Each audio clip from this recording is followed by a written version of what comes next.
Hi folks, I'm glad you're here. Thank you very much for joining me. Today is December 2nd, 2024. With all the recent events there in the Middle East, I thought I would look into what's going on with earthquakes and other things there.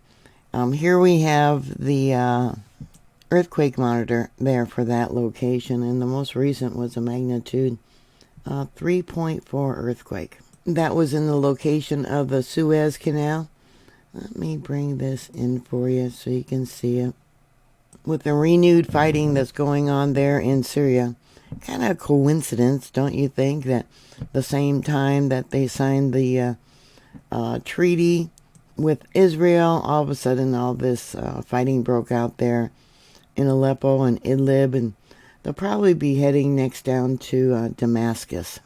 And we all know about prophecy. Many of you know about prophecy, where Jesus told the disciples that one day there in Damascus, the city would lay ruin, where there wouldn't be one stone laying on top of another.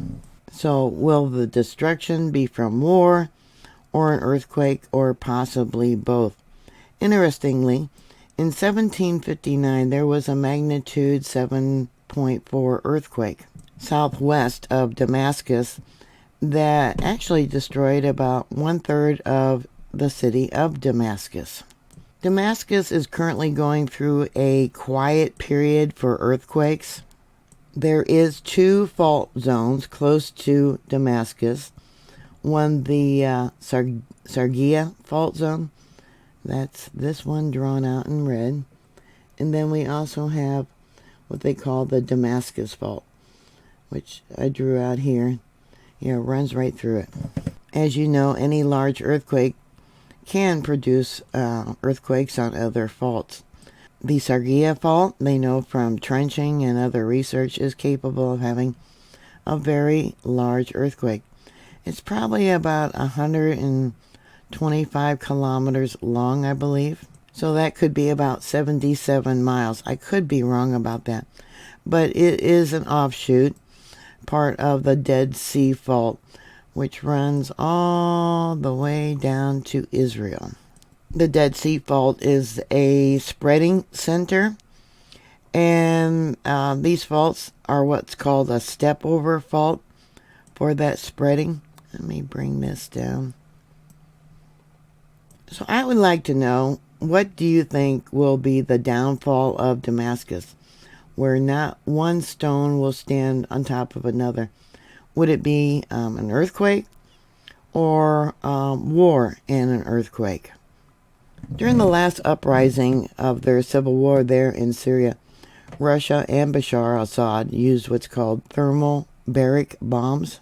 Here's an image from BBC about that bomb. It's a precision-guided bomb missile. It strikes its target and causes a small explosion, releasing a gas of explosive material. A secondary explosion from that same bomb ignites the cloud, causing a massive blast that is capable of vaporizing humans. Even inside buildings. It sucks all the air out. And this is what Russia and Bashar al-Assad, the president of Syria, used on its own people. The Americans first developed this bomb, and about 4 years after it was developed, then the Russians developed their own form of this type of deadly weapon. After a truce was made, those who were not considered rebels that were killed, the people then were relocated to the city of Damascus. I shared on X, or if you want to call it Twitter, an article about this and their tactics. Civilian displacement, key tactics of Syrian regime during the Civil War, study shows. Pretty interesting if you want to read it. I do have a link down below in the more information box that is below this video. And history does have a way of repeating itself. Russia was also accused of using these same weapons there in Ukraine. I don't know if it's true or not, but yeah, I read about that too. I don't have all the earthquakes listed here, only the most recent ones, and when I was doing some research back in April. Here we got a 2.0, another 2.0, and a 2.3.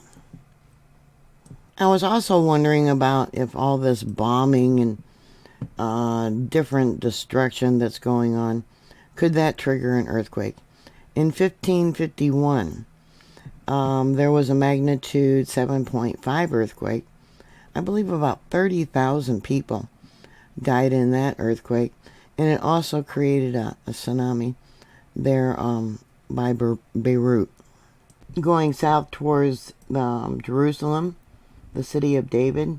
Let's see, this one here is November 15th, a magnitude 2.7. Yeah, there in the Dead Sea. And then we also got, let me pull this up, a magnitude 2.9, a 3.2 in March, and a 2.9, excuse me. That was this last month on the 20th. Down over here, that's the location where, the invasion happened into Israel, where the rave concert was occurring. They have been fighting going back to, forever. I just don't know why people just can't get along. It seems like as time goes along, more and more, what is right is now considered wrong, and what is wrong is now considered the right thing to do. I believe it's a recent poll here in the United States. Only about 20% of the population actually trusts our own government. Only 20%. Corruption continues everywhere. Late last night, Biden gave the pardon to his son, which made me quite angry, Hunter Biden, after saying that he wouldn't pardon his son. He continues to give as much money and weapons to Ukraine as he can before he's out of office. And how many of you heard about the 4 UFOs that were filmed, 4 days ago, over the Capitol there in Washington, D.C.? I don't know if you believe that they're demons or some other government, but often UFOs are seen over areas shortly before some kind of disaster happens. And what was it, 1952? A bunch of UFOs were also seen over the Capitol. Makes me wonder, what kind of message are they sending? Are we that close to nuclear war? First they said they were going to send nuclear weapons back to Ukraine, and now they're saying they're not. I think they're already there.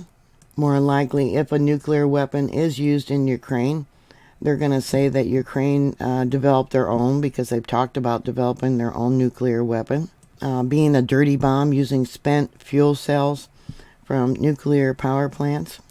Another thing that was interesting about this earthquake in 1759, the 7.4, many of the people, like I said, a third of the city collapsed during that earthquake. But people evacuated the city to live out in the countryside because there was, aftershocks that lasted for months and months. But what's shocking about that incident, the people that evacuated after that large earthquake, they never went back to help save those that were trapped in the rubble. Never went back to give them help. So what are your thoughts about Damascus? Is that the next area where they're going to start fighting and dropping these bombs and have a civil unrest? Will that be the cause for Damascus to become ruins? Or will it be both? Will it be a war and a large earthquake? Please put your comments down below. Thank you for watching. Please like, share, and subscribe. And I'll talk to you later. God bless y'all. Bye.